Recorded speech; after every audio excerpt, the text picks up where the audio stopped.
and welcome back to the Wheel Talk podcast. My name is Abby Mickey, and I am joined by Tilda Price. Oh, you just took a sip.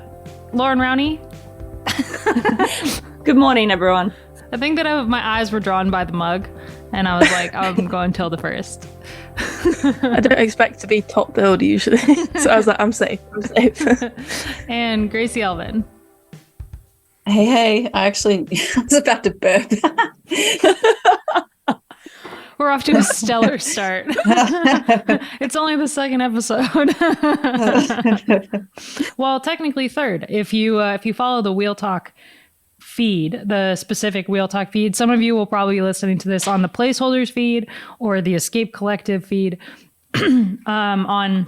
on your listening apps. But if you follow the Wheel Talk podcast specific feed, you'll also get exclusive interviews. So last week we had a chat with Veronica Ewers.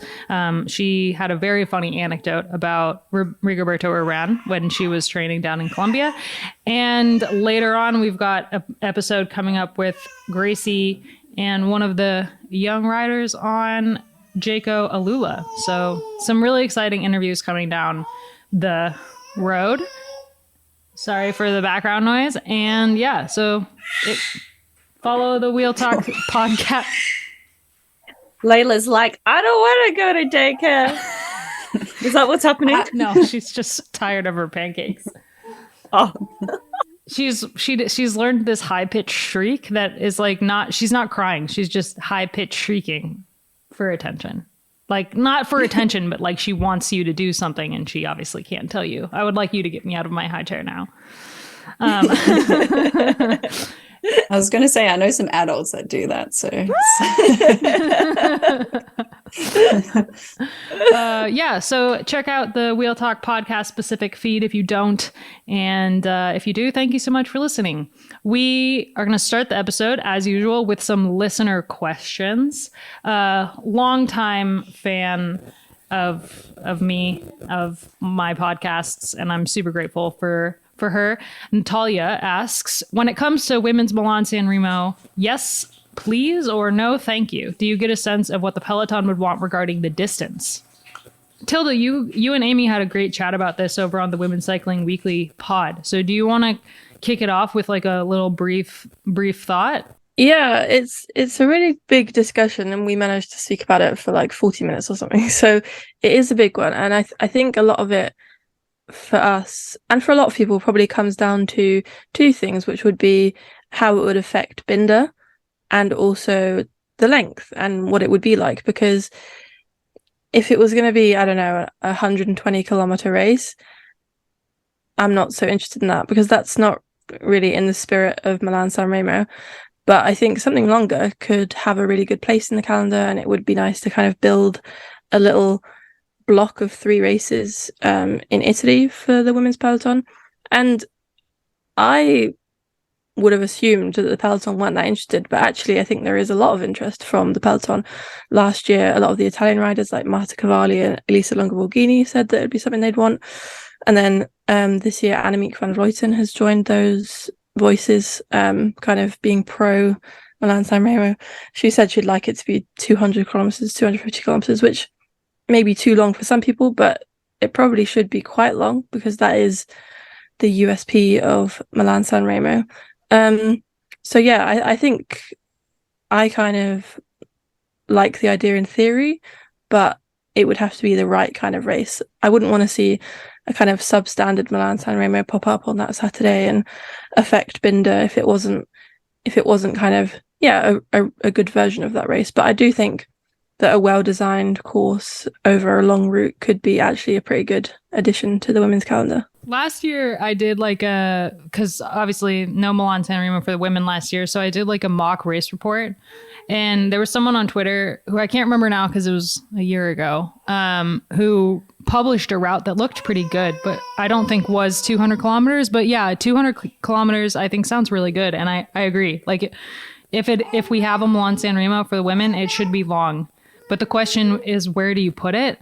In my eyes, with the current calendar and not adjusting where other races go, I think Binda stays on the Sunday because it's one of the longest running races on the women's calendar. And I think that if you move it to like a weekday spot, or if you cancel it, it's really a disservice to that race and how much effort they've put into the women's peloton before it was cool.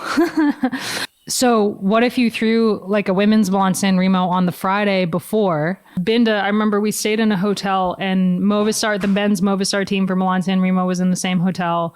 There was another hotel just down the street that had Green Edge in it. And so I feel like it's not impossible to have the women's Milan-Sanremo on the Friday and then have Binda stay on the Sunday and have kind of the same teams do both. But if it's a really long race, that might really impact, you know, how the racing is at Binda is the only thing.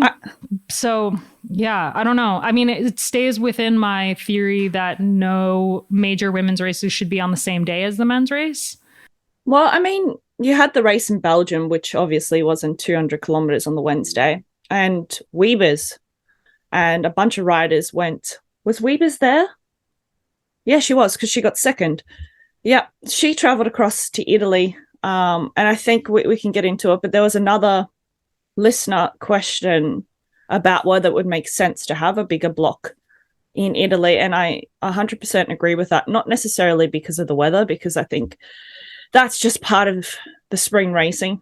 It's just how it's always kind of been. But yeah, if we talk about climate change, things are shifting in the world. But I would say even you could put Milan-Sanremo on a Wednesday or Thursday, because teams would stay that length of time there, I suppose. And if Strada was a bit closer, it would have been great, because then you could almost have Strada, Milan-Sanremo, and Binda in 1 week. And I would say the women's peloton could handle that. But again, I don't know if it was a 200-kilometer race, how people come out on the other side of that.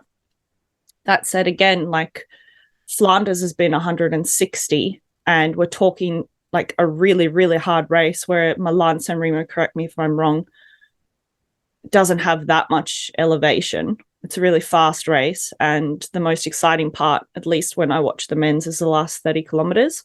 You know, the website is Milan-Sanremo exciting yet? What is it? There's a website. There's a website that's is Milan-Sanremo exciting yet? And it's just a blank page, and it just says no. And then and then when they hit like, I don't know, a K to the Poggio, it's like yes in an exclamation point. And then like as soon as the Poggio ends, it's like no. I don't know. I don't love Milan-Sanremo. I feel like I maybe am the outlier in this situation, because I'm like, this is like the most boring monument on the calendar. I don't care if the women have a Milan-Sanremo or not, because I love Binda. Binda is like a monument on the women's side. It's been around so long. It's got so much history. Before there was the Women's World Tour, it had like the best of the best showed up to Binda. We've had like the last couple of years, Binda's really taken a hit not having the men's race attached. I feel like we have kind of a lesser start list show up to this race sometimes. This year, I think, was with Wiebes there, who's one of the best riders in the world at the moment. Like that was awesome. Voss was back, so there were some pretty exciting names on the start list, but still like no Annemiek, no Demi, like we still were missing a lot of the best riders. And obviously Eliza's out because she had COVID the last 2 weeks and isn't ready to race yet. But it's a super interesting question. I liked, Tilda, I liked your tweet about it. When you tweeted something about Drenthe being moved to the fall. I actually love that. I like that idea. I mean, there's a couple, I think there should be more exciting one days at the end of the season. We have Worlds and we have a couple new races that are popping up on the calendar.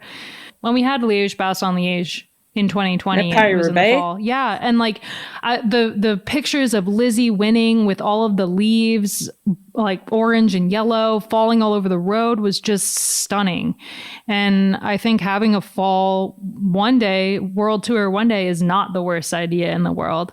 And honestly, Drenthe is one of those races that could be moved, I think, and it wouldn't impact the calendar that much, because at the moment you've got teams I mean, it always comes back to this question of the world tour teams and like the structure of having two tiers of women's teams, because the world tour teams that shouldn't be world tour aren't even sending teams to Binda. They're either sending a team to Binda or they're sending a team to Drenthe. They're not doing both because they can't actually get from place to place. They can't get from Strada to the north of the Netherlands all the way back down to Italy and then back to Belgium for Ghent Wevelgem and De Panne that's coming up this week. So it's just like, I mean, the calendar's chaos. I don't think we should get into it. I think you guys had a really awesome chat on the Women's Cycling Weekly podcast. If anyone wants to go listen to that, we miss Amy a lot. We got a lot of comments. Yep, we miss her. You don't worry.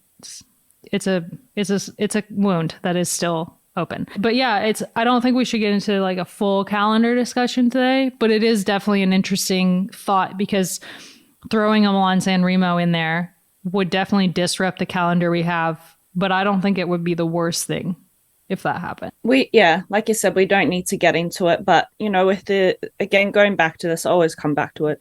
The UCI's sustainability policy for the future, I think that's a huge consideration they've had to take into account, because, they've signed on to this UN Sports for Climate Action. And by doing so, you have to commit to a certain set of targets. I think it's leading to 2030. And so calendar structure is definitely one of those things, because like you said, Abby, with some of these teams that don't have the means, say as Trek-Segafredo, who have so many buses and so much stuff that they can just send people to Belgium and Italy and Spain at the exact same time. You've got people driving all over Europe for a bike race. It just doesn't make sense.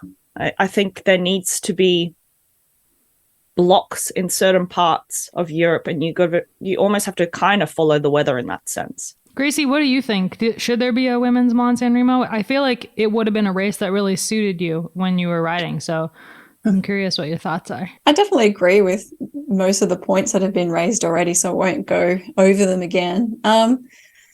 Yeah, I don't know. I think it's just, going on from what you guys are saying, there's bigger problems. So idealistically, it would be nice. And it would be nice to have a Lombardia as well. But it's like, where do you put all this stuff in? And historically, this conversation has happened plenty, and without even having Sanremo as a women's race as part of the argument, like that trek from Strada to Drenthe and then back to Binda has been an issue for ages now. When did Strada start? Back in 2015. So since then, and I do believe that it is Binda that has always refused to change, whereas Drenthe has said, we're happy, we're open to changing our weekend. So I don't know, Binda, for me, I don't love it actually as much as you do, Abby, but that's another story. I think it's still awesome that they've been doing it for so long. Don't get me wrong. I think it's a really important race and it's a really good legacy race now. But I think they're quite staunch on not wanting to ever change either. So I think that could be quite a sticking point there. But saying that, it could be nicer to have a bit more of an Italian block there for a few weeks, sit from Strada and just kind of avoid the north for that month, and then hit the cobbled classics after this weekend. So I don't know, it's a tough one, but we're just not quite at that breaking point yet of having two rosters of different kinds of races. We're almost there, but it's just, I think there's going to be a lot of difficulty in women's cycling, and this is just one of those issues of just not having that either two tiers or two rosters at the World Tour level like the men have. Yeah, I think that's a really great segue into talking about the race, because obviously Trek-Segafredo is hurting a little bit for riders at the moment. They only started 5 on Sunday. But I guess we have 2 more listener questions. I think I'm going to throw them into the end of the episode so we can talk a bit about the race, because this is great. I love a good segue. Before we dive into the race proper, Tilda, let's hear it. Yes, it was a relatively quiet start to the race. the attacks didn't really go straight away. Obviously, in Binda, that it starts with a big long kind of A to B section, which has 3 significant-ish climbs. So there were a lot of chances for moves to go, but they didn't really. There was a few Italian riders were away at the start, and then on the first categorized climb, we had a move from Kim Kadzau, Guy Riolini, Paulina Royackers, and Anna Shackley were away for a little while. And because I was reading a race report this morning that did not mention that at all, and I thought, did I imagine that? But it did happen. And I don't think it's insignificant, because if we're talking about Riolini, especially, she was covering those moves from the get-go. So they were away for a little while, and they were kind of caught over the plateau of this climb, the first categorized climb. So they were brought back, and then I think that climb had been pretty hectic, so it kind of calmed down after that, and they were getting towards the circuits. So I think everyone was taking a breather a little bit before the circuit started. At Binda, you kind of expect as soon as the circuits start for the attacks to go, but it didn't really happen like that. I think the peloton had been whittled down quite a lot, so there were not so many riders left by the time they got to the circuits. And yeah, for maybe the first 2 circuits, there were not loads and loads of attacks. There were kind of, when the TV started, so on the third to last lap, what we were seeing was, I would say, less attacks, but more that the peloton was really strung out. And then if one person let the wheel go, suddenly there was a group of 9 up the road, and then they were brought back because someone had missed it. And then again, a group of 7 went. This is when we had Kasia Niewiadoma and Marianne Vos in the group. But obviously that was just a bit too dangerous, and they were chasing behind, and they didn't have much time at any point. So it was almost a shame that those groups weren't a bit more committed and successful. But with FDJ missing like 3 moves in 5 minutes, they were really closing everything down. And so then, on the penultimate lap, everything was still together, and coming into the Orino, Trek just organised like I've never seen a team organised in Binda, and they had 4 of them on the front, just basically a train up the climb. And they kind of, again, this was making riders drop out the back, and then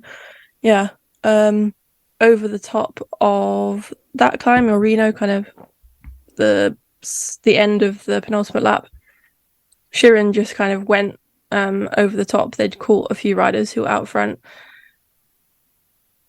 I just completely skipped over the breakaway. That's fine. There's Swinkles was up there. Yeah. So we had Chiboko, Swinkles, and Adahist, which for a while I thought they had a really good chance, because they had about a minute. And with Adahist bridging across, she's really strong.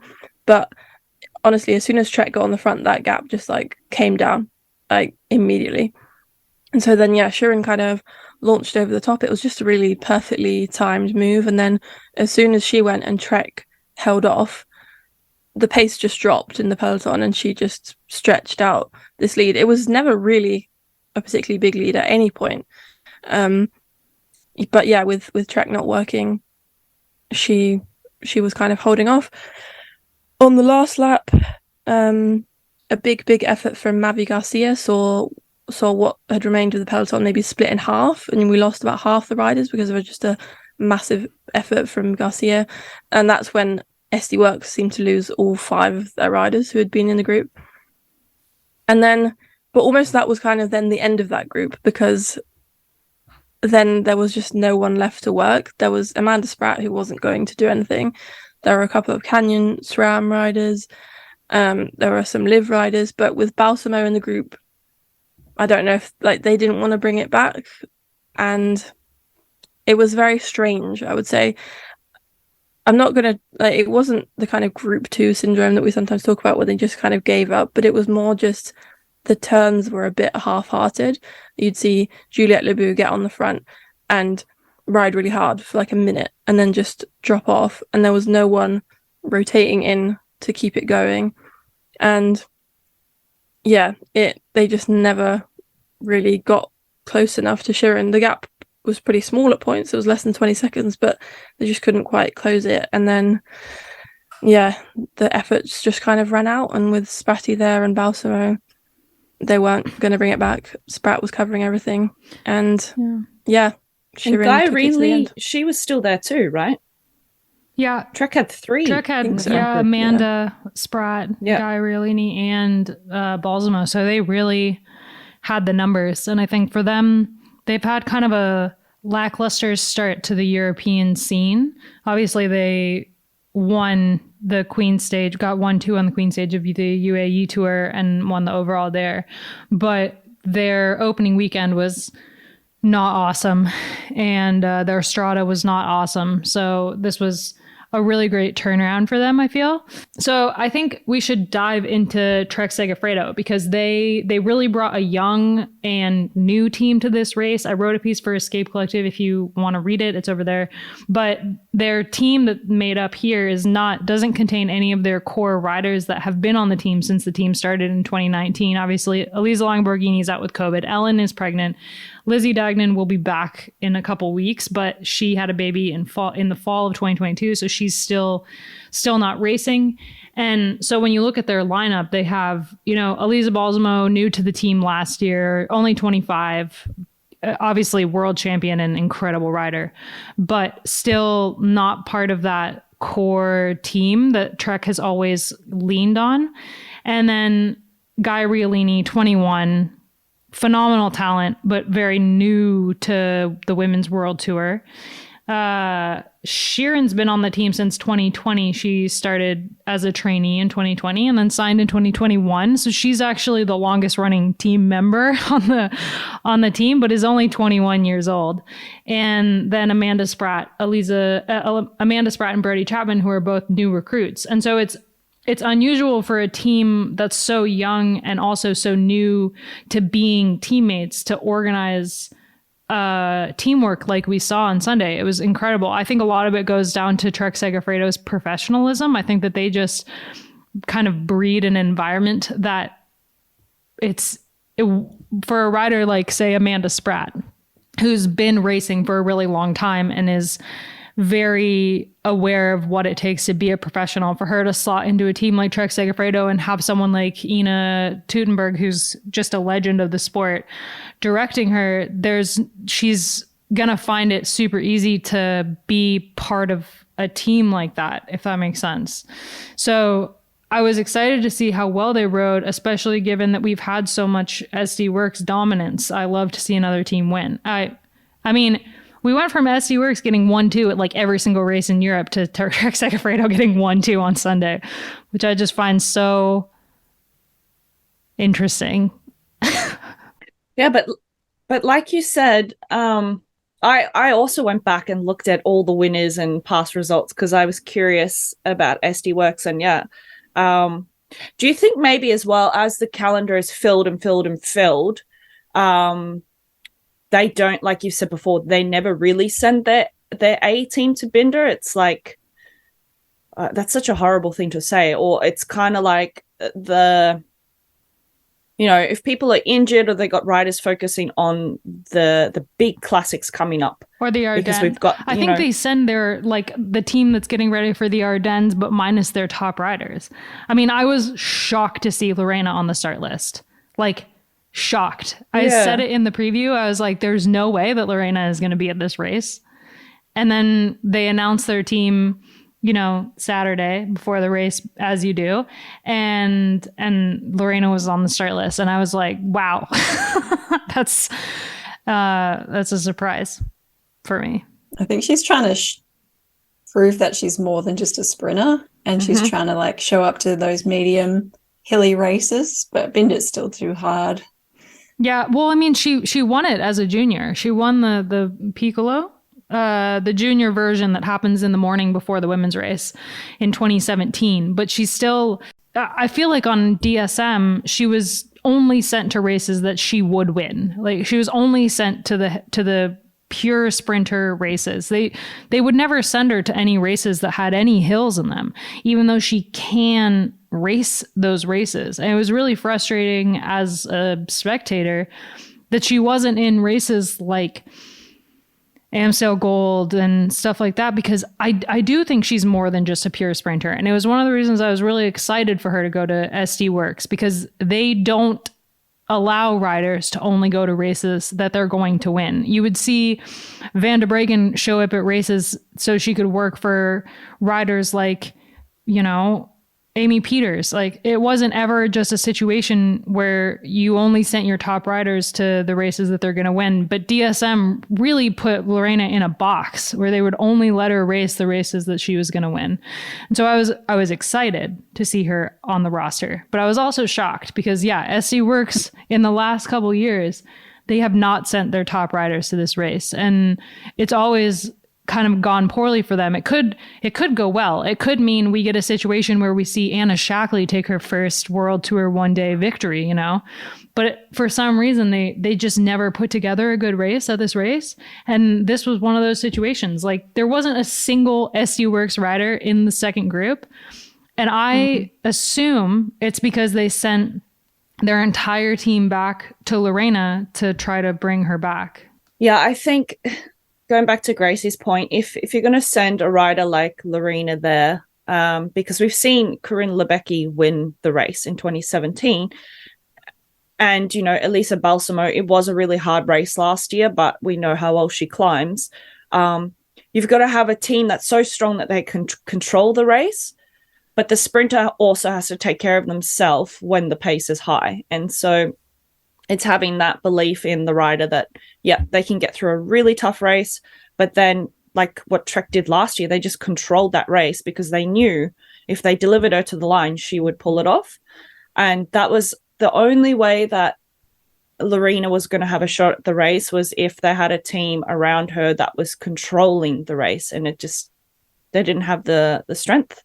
And I didn't pick Balsamo for the win either, because my automatic assumption looking at the Trek-Segafredo lineup was that there was no way that team was going to hold the race together for a sprint. They're all incredibly strong riders, but the reason that Balsamo won last year was Ellen Van Dijk. It was Ellen Van Dijk on the front for like the entire last 2 laps, just like welding everything together. And I remember last year there was one moment where Longa Borghini was in a break and just kind of sat on the back and killed it.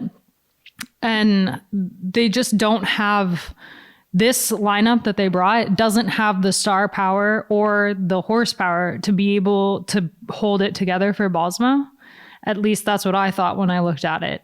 I mean, when I was looking at it, I was like, well, they're clearly going to ride for Spratty. Like, she's riding really, really well, and she could get away on one of those climbs, I think. I don't know, but they timed it perfectly. They timed it so well. And Shirin, Balsamo was riding incredibly well, obviously, to get second, but I think part of that was the chase being uncooperative.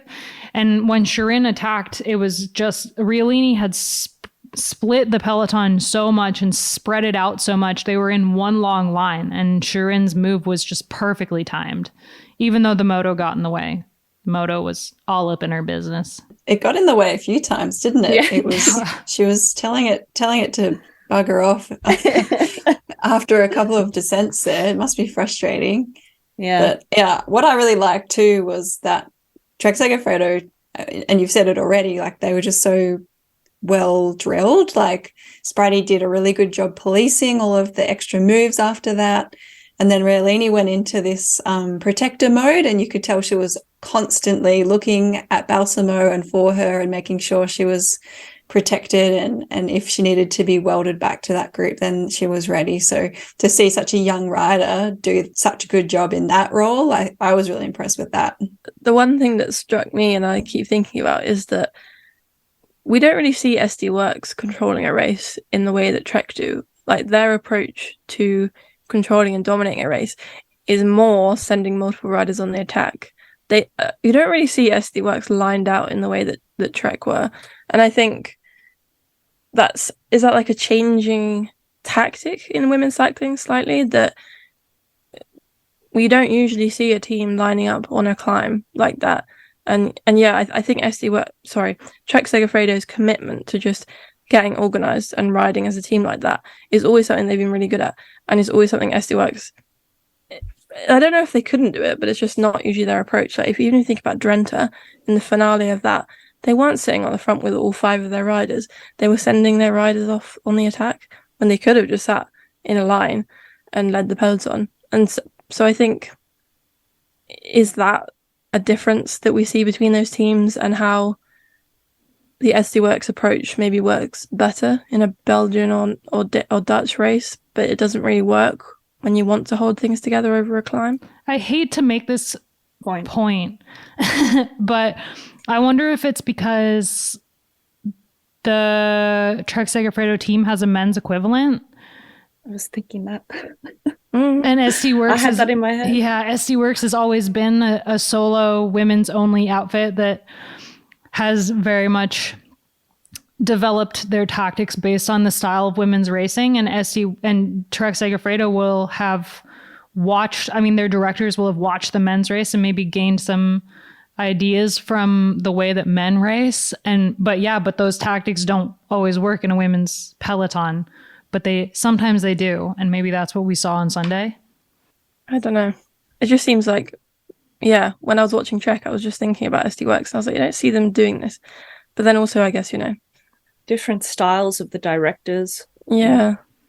Ina Tudenberg, who's the head director for the women's team, she's obviously German, but had raced on an American team for a really long time.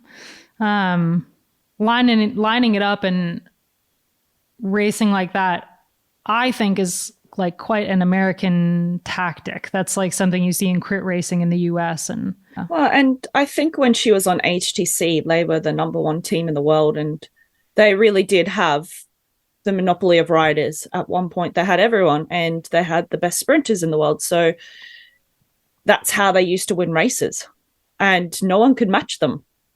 And they were drilled and organized. And I think maybe she's brought a bit of that across.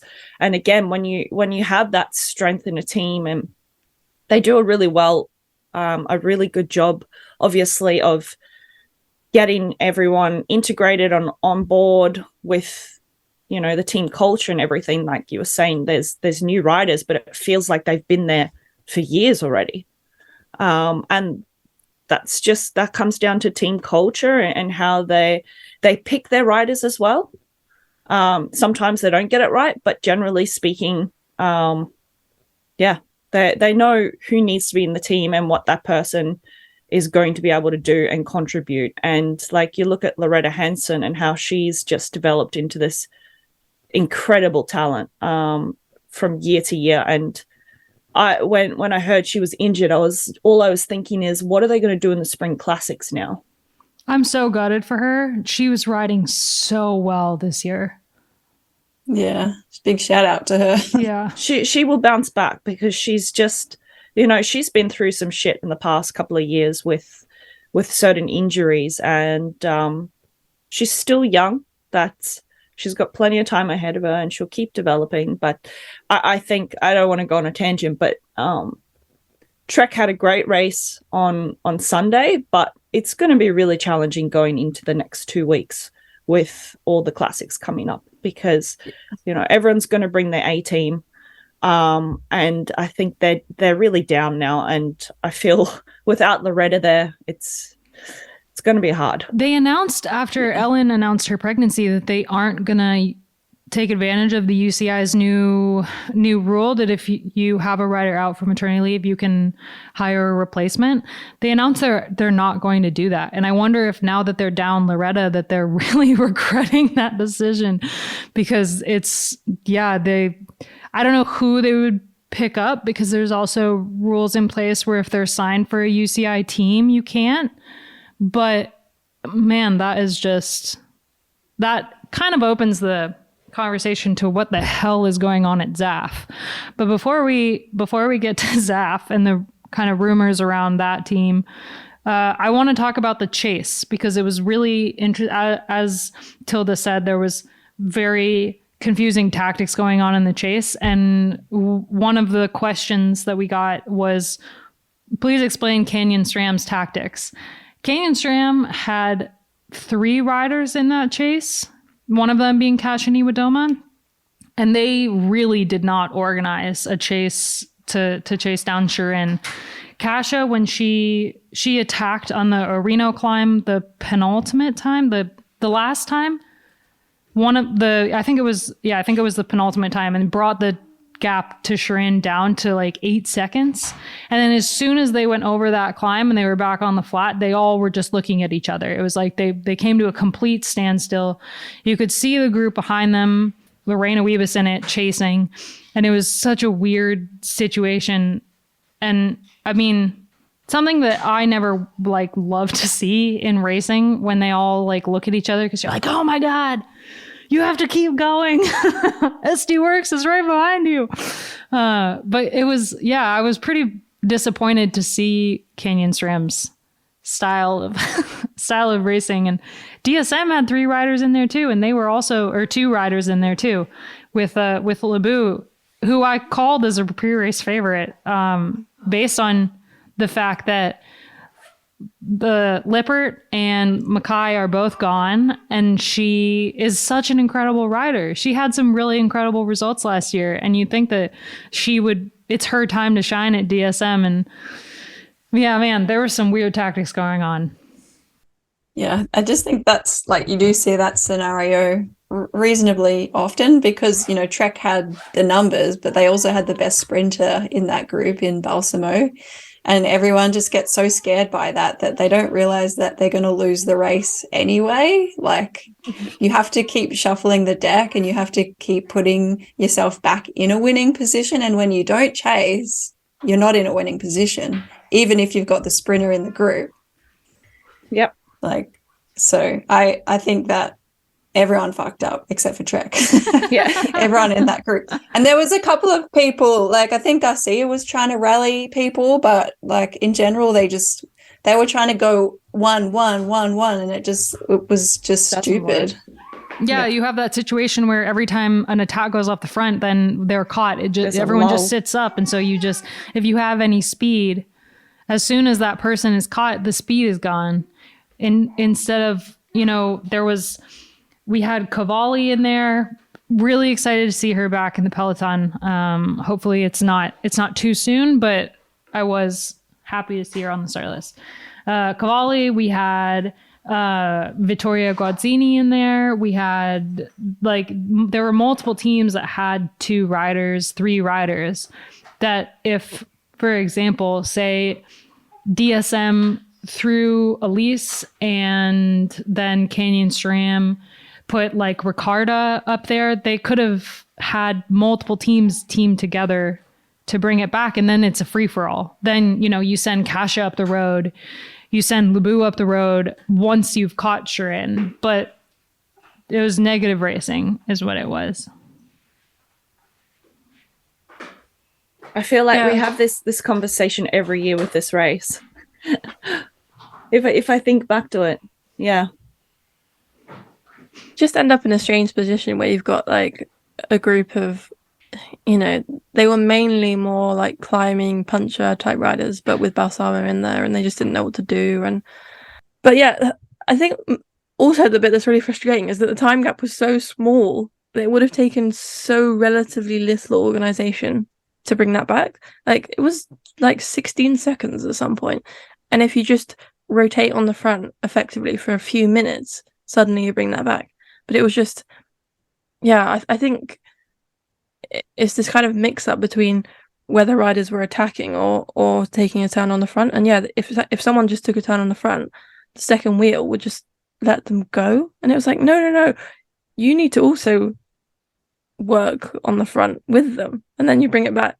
It seemed really like obvious, but yeah, it was a bit strange. And I really felt for the riders that were really trying and just getting nowhere. Like, it was a really good ride from Mavi Garcia, but she didn't have teammates and she wasn't really getting any help from anyone else. We did forget that she switched teams in the last episode. Taylor Wiles texted me and said, Gracie, Mavi's on Live now. Oh shit, she is too. Oh yeah. But I mean, it was our first episode. We're gonna make mistakes. Anyway, I think in the specific case of Canyon SRAM, it kind of goes back to that they don't have, for this lineup, they had, I'm pretty sure Tiff was there, but Yeah. there's like a lacking of on the road direct, like an on the road leader, because Cash has never really been that, like a captain on the road. She's a leader that can win, but she's not a captain on the road who can dictate to other riders what they should be doing. Do we think Canyon SRAM are going to pull it together at any point this season in a classic? Maybe a stage race, but I just don't see where the win is going to come from. I'm just like always, I always think that Kasia is a rider to watch, and she is. It's so frustrating because in a lot of races, especially races like this one, she's a rider to watch. And when she won in 2019, it was incredible. 2018, that was one of my favorite years ever. I mean, the weather was horrendous. She had this incredible attack. She descends like a bat out of hell, and so it was just like amazing. But yeah, it's so, looking at their lineup, I think if they were to win a race, it would be one of the best races of the year, because it would have to be something completely unexpected. They would have to trick Trek and SD Works to win a race, because they can't organize and win on strength. We've seen it over and over again. And they can't bring it back from being behind. Like if they're ever on the back foot, they just don't recover from that. Like you would have liked to see, like in that, like if Elise had followed Shirin, something like that. Like that's how they're going to win, by being in the front. They just don't ever bring it back. It's a bummer. I mean, we kind of mentioned it last episode as well, that they could just be, Gracie said it, they could just be a development team. And they have a lot of young riders on the team. So that is kind of a... Maybe as well, have you ever considered this? Like Kasia, she's been there since 2016. Is it time for a move? I think the past years it's been time. She's signed through 2024, so it would have to be post-Olympics that she would move. The question there is, like, where would she go? Because she's a leader, she's a winner. Movistar. Yeah, but exactly. She's a winner, but if you compare her to like SD Works top riders and Trek's top riders, she's not quite there in terms of she could be skill. I think in the right environment. I agree. She just probably needs other people to bounce off more, because she's usually alone, or if there are riders there, they're not very experienced and like they're not cohesive, even if they don't mean to be. Like it's just frustrating. Like Binda was a good example. It didn't look like they talked at all. They're all just doing their own thing, and because they're all quite strong in that kind of race, they're all just having their own race. Yeah. I mean, if you look at her kind of best seasons, it was when she was on Boels Dolmans and WM3, and she had, Voss as a teammate on WM3, and so they could really play off of each other, and all eyes were on Voss instead of Kasia. And I mean, she's one of my favorite riders, and when she does win a race, it's in so much style, or she has so much style, but it is like a few and far between situation that lines her up to be able to win. So I think she needs, like you said, till 2024. But if she continues on after that, she can. She's still young enough.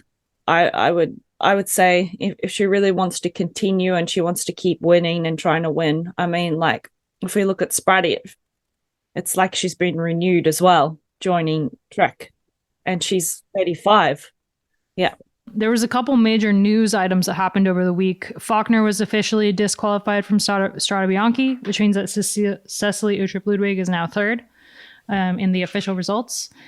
She was pretty outspoken on social media about how she didn't intend to cheat.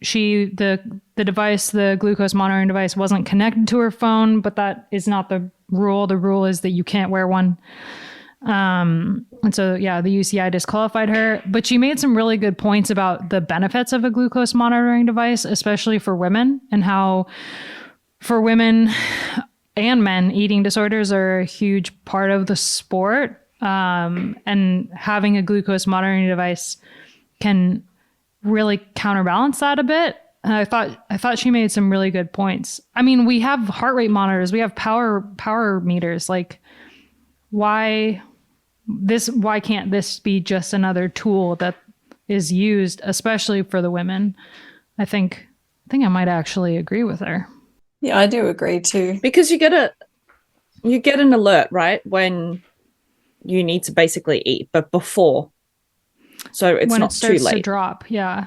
So also maybe for young riders, when you're just inexperienced and you're in the moment and you're not thinking about it because maybe you're stressed.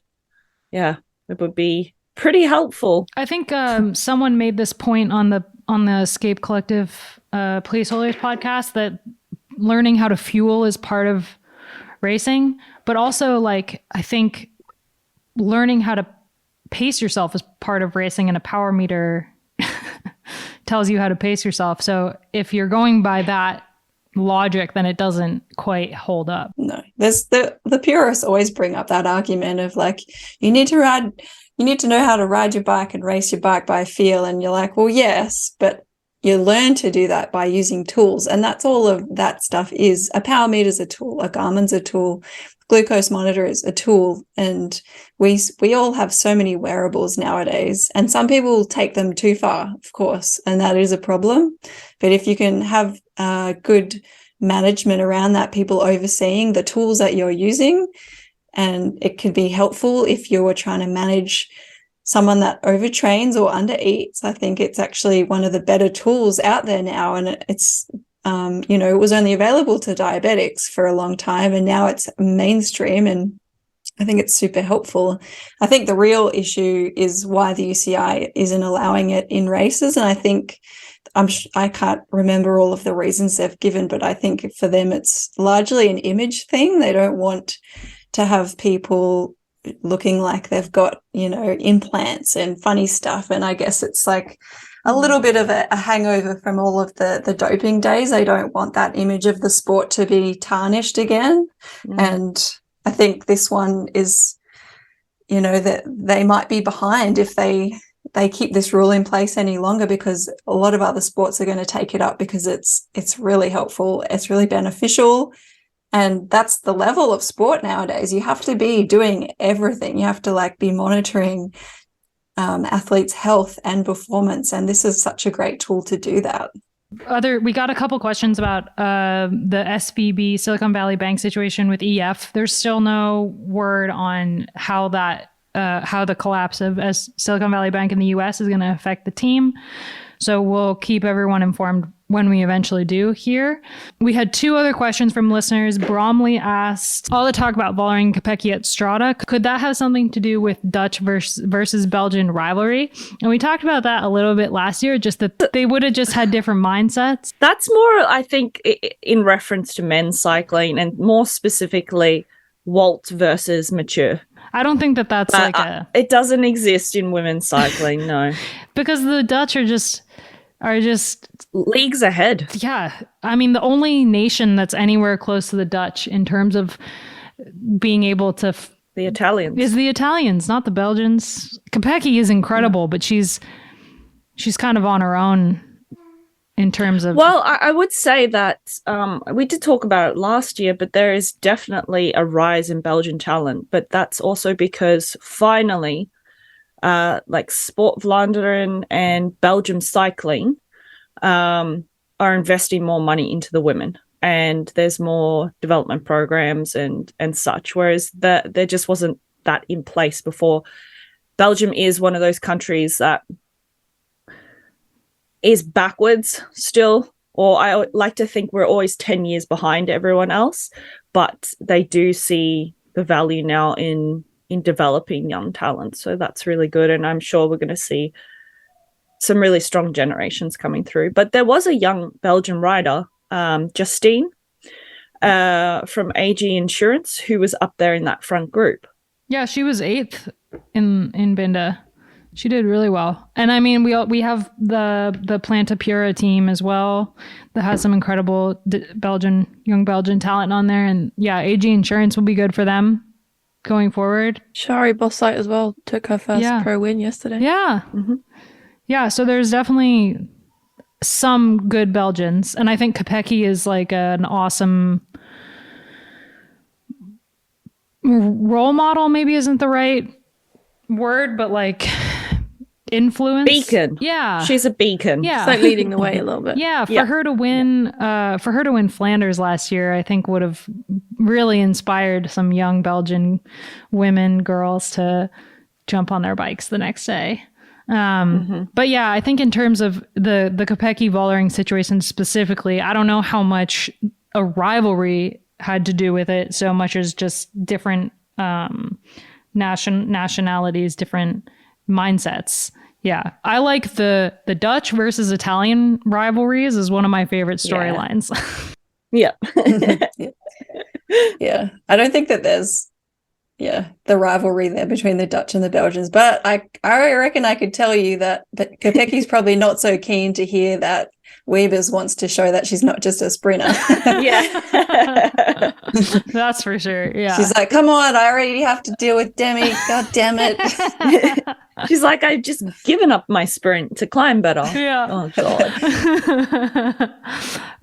That I can't wait to see when we get into the Belgian races and they maybe have the three of them on the start line, how that's going to go. It's going to be fun. Yeah. It's going to be fun. I mean, I imagine Flanders, we're going to have all three of them on the start line for that. Well, then all Trek needs to do, and I think this is what they're going to have to do, is just be super opportunistic and just a lot of luck and hoping that there isn't a lot of cohesion in a certain really big team. If there's infighting in SD Works, then we'll have some interesting spring classic. Yeah.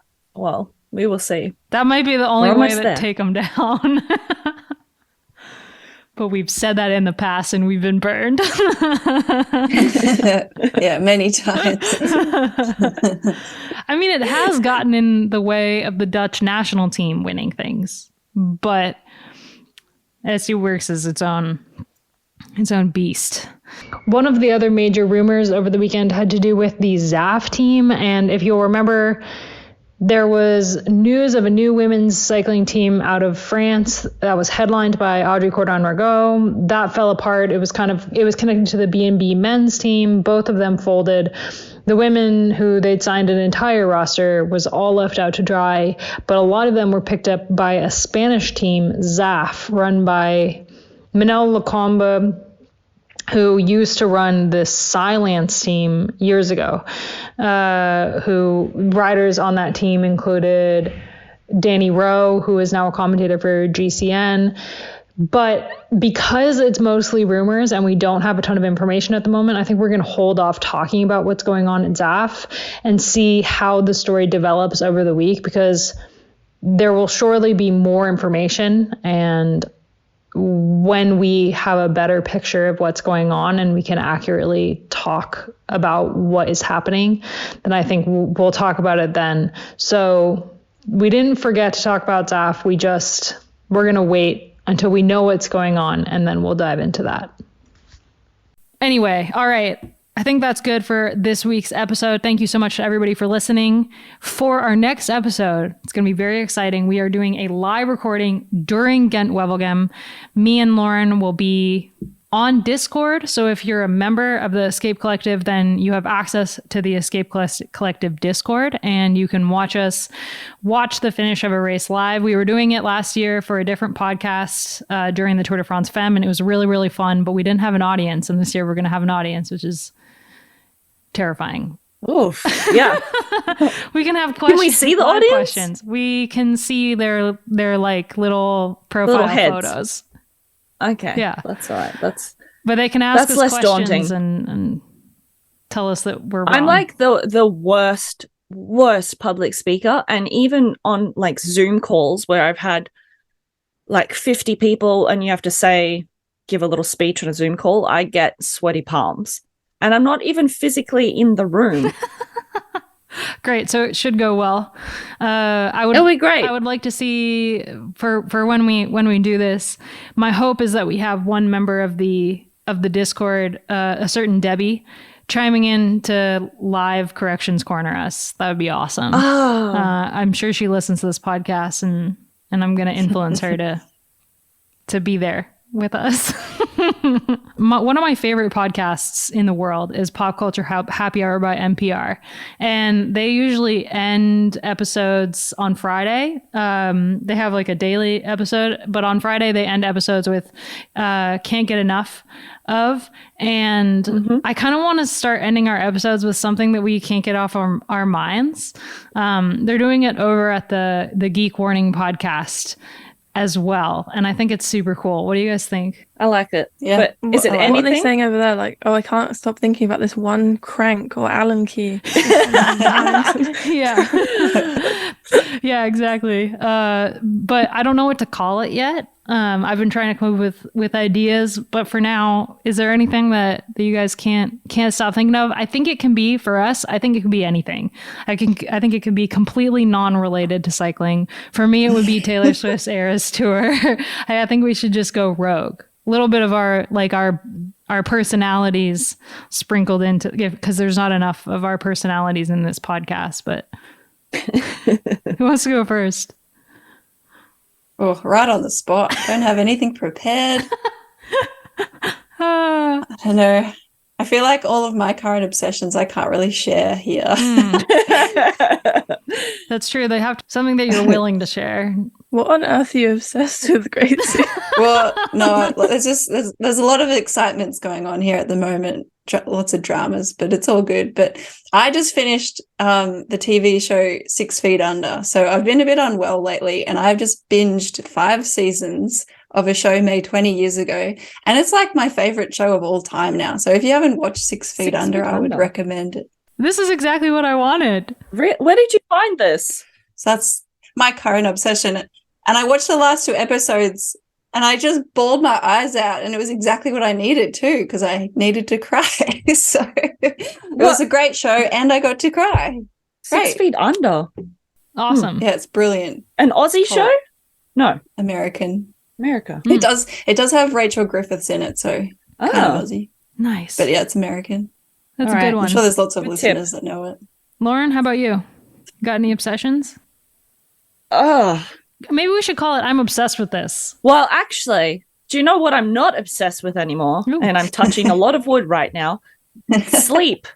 I'm not obsessed with children and sleep anymore because my child sleeps. Yay! So, yay! I'm obsessed with the fact that he sleeps. As soon as you said it out loud, he's going to stop sleeping. That's how it works. I'm holding onto a wooden table for life. And I'm sitting on a wooden chair. Tilda, what about you? I'll go for another music one. I went to see a British artist called Self-Esteem last week, and she is amazing. I would recommend you check her out, especially if you like female pop stars and being an independent woman. And when I just feel terrible about my life, I just listen to her and it sorts me out. So Awesome. Yeah. Cool. Damn. Yeah. So we'll all go watch 6 Feet Under and sleep. Listen to Self-Esteem. And listen to and look at pictures of Taylor Swift's costumes from the Eras tour on the internet, because that's what I'm obsessed with. God, her costumes are just amazing. She wore this white dress. Yeah, wore a white dress for the folklore set of the second night of the opening weekend, and it had like these incredible like long like pedal sleeves. Oh my God. Anyway, all right. That's it for this podcast. I hope you like my closing idea. I just thought it would be fun for us to kind of, we talk a lot off mic about not cycling, and I thought it would be fun for the listeners to hear a little bit of us in a non-cycling way, just for a couple minutes at the end of each episode. We will be back, Lauren and I, plus a special guest. But thank you so much for listening, and have a great week.